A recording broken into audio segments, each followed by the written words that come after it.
ನನಗೂ ಅಂತರ್ಜಾತಿ ವಿವಾಹ ಆಗೋ ಆಸೆ ಇತ್ತು. ನಾನು ಕಾನೂನು ಓದುವಾಗ ಬೇರೆ ಜಾತಿ ಸ್ನೇಹಿತೆಯನ್ನ ಮದುವೆ ಆಗಬೇಕು ಅಂದುಕೊಂಡಿದ್ದೆ.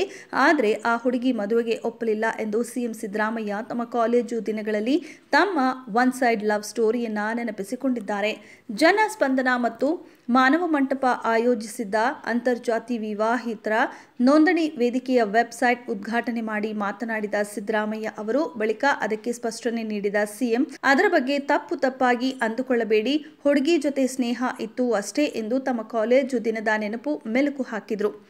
ಅಂತರ್ಜಾತಿ ವಿವಾಹಗಳ ಜೊತೆಗೆ ಮಹಿಳೆಯರಿಗೆ ಹಾಗೂ ಎಲ್ಲ ವರ್ಗದ ದುರ್ಬಲರಿಗೆ ಆರ್ಥಿಕ ಶಕ್ತಿ ಸಿಕ್ಕಾಗ ಸಮಾಜದಲ್ಲಿ ಚಲನೆ ಉಂಟಾಗತ್ತೆ.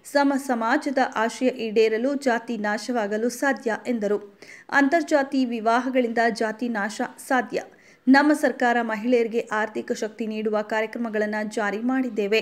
ಅಂಬೇಡ್ಕರ್ ಮತ್ತು ಕುವೆಂಪು ಅವರ ಆಶಯದಂತೆ ಸಮಾಜ ನಿರ್ಮಾಣ ಆಗಬೇಕಾದರೆ ಅಂತರ್ಜಾತಿ ವಿವಾಹಗಳು ಹೆಚ್ಚೆಚ್ಚು ನಡೆಯಬೇಕು. ಇದಕ್ಕೆ ನಮ್ಮ ಸಂಪೂರ್ಣ ಬೆಂಬಲವಿದೆ ಎಂದು ಮುಖ್ಯಮಂತ್ರಿ ಸಿದ್ದರಾಮಯ್ಯ ಹೇಳಿದರು. ಜಾತಿ ವ್ಯವಸ್ಥೆ, ವರ್ಣಾಶ್ರಮದಿಂದ ಮನುಷ್ಯನನ್ನು ಶೋಷಿಸುವ ಅಸಮಾನತೆ ಸೃಷ್ಟಿಯಾಯಿತು. ಅಸಮಾನತೆ ಪೋಷಿಸುವ ಜಾತಿ ವ್ಯವಸ್ಥೆ ಅಳಿಸಲು ಬುದ್ಧ, ಬಸವ, ಅಂಬೇಡ್ಕರ್ ರೀತಿ ಹಲವು ಮಹನೀಯರು ಶ್ರಮಿಸಿದ್ರು. ಅತ್ಯಂತ ಕಡು ಬಡವ ಮೇಲ್ಜಾತಿಯವನನ್ನ ನಾವು ಬುದ್ಧಿ ಸ್ವಾಮಿ ಅಂತ ಗೌರವಿಸುತ್ತೇವೆ. ಆದರೆ ಅದೇ ಅನುಲಸ್ಥ ಕೆಳಜಾತಿಯವರನ್ನ ಏಕವಚನದಲ್ಲಿ ಅಗೌರವದಿಂದ ಕರೆಯುತ್ತೇವೆ. ಇದೇ ಗುಲಾಮಗಿರಿ ಮನಸ್ಥಿತಿ. ಈ ಮನಸ್ಥಿತಿಯನ್ನ ಅಳಿಸಲು ಬುದ್ಧ, ಬಸವ, ಅಂಬೇಡ್ಕರ್ ಸೇರಿ ಹಲವರು ಶ್ರಮಿಸಿದ್ರು. ಪಟ್ಟಭದ್ರ ಹಿತಾಸಕ್ತಿಗಳು ಬುದ್ಧ, ಬಸವ, ಅಂಬೇಡ್ಕರ್, ಗಾಂಧಿ ಕಾಲದಲ್ಲೂ ಇದ್ದರು, ಈಗಲೂ ಇದ್ದಾರೆ. ಇವರು ಸಮಾಜದ ಪ್ರಗತಿಯ ಶತ್ರುಗಳು. ಆದರೆ ನಮ್ಮ ಸಂವಿಧಾನ ಎಲ್ಲ ಜಾತಿ ಸಮುದಾಯಗಳಿಗೂ ಸಮಾನ ಅವಕಾಶ ಕಲ್ಪಿಸುತ್ತದೆ. ಆದ್ದರಿಂದ ಸಂವಿಧಾನ ಜ್ಞಾನ ಸರ್ವರಿಗೂ ಅಗತ್ಯ ಎಂದರು. ತಾವೊಬ್ಬರೇ ಶ್ರೇಷ್ಠರು ಎಂದು ಕರೆಸಿಕೊಳ್ಳುವವರು ಬಹಳ ಪುಕ್ಕಲರಾಗಿರುತ್ತಾರೆ. ಶ್ರೇಷ್ಠತೆಯ ವ್ಯಾಸನ ಹೊಂದಿದ್ದ ಹಿಟ್ಲರ್ ಲಕ್ಷಾಂತರ ಮನುಷ್ಯರ ಕೊಲೆಗೆ ಕಾರಣರಾದರು. ಪುಕ್ಕಲರು ಮಾತ್ರ ತಾವೊಬ್ಬರೇ ಶ್ರೇಷ್ಠರು ಎಂದು ಬಿಂಬಿಸಿಕೊಳ್ಳಲು ಒದ್ದಾಡುತ್ತಾರೆ ಎಂದು ವ್ಯಂಗ್ಯವಾಡಿದರು. ನಾವುಗಳು ಬುದ್ಧ, ಬಸವ, ಕುವೆಂಪು ಆಗಲು ಸಾಧ್ಯವಿಲ್ಲ. ಆದರೆ ಅವರ ಹಾದಿಯಲ್ಲಾದರೂ ನಾವು ನಡೆಯಬೇಕು.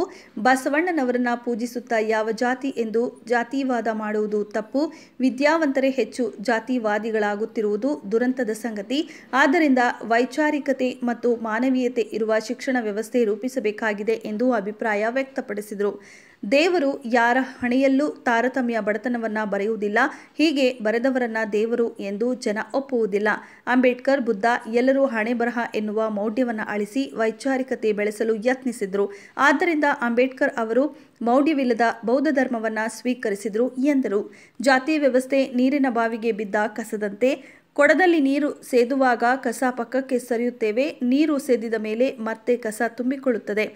ಆದ್ದರಿಂದ ಕಸವನ್ನೇ ನೀರಿನಿಂದ ತೆಗೆದು ಹೊರಗೆ ಹಾಕಿದರೆ ಜಾತಿ ವ್ಯವಸ್ಥೆ ಮತ್ತು ಅಸಮಾನತೆ ಹೋಗುತ್ತದೆ ಎಂದರು.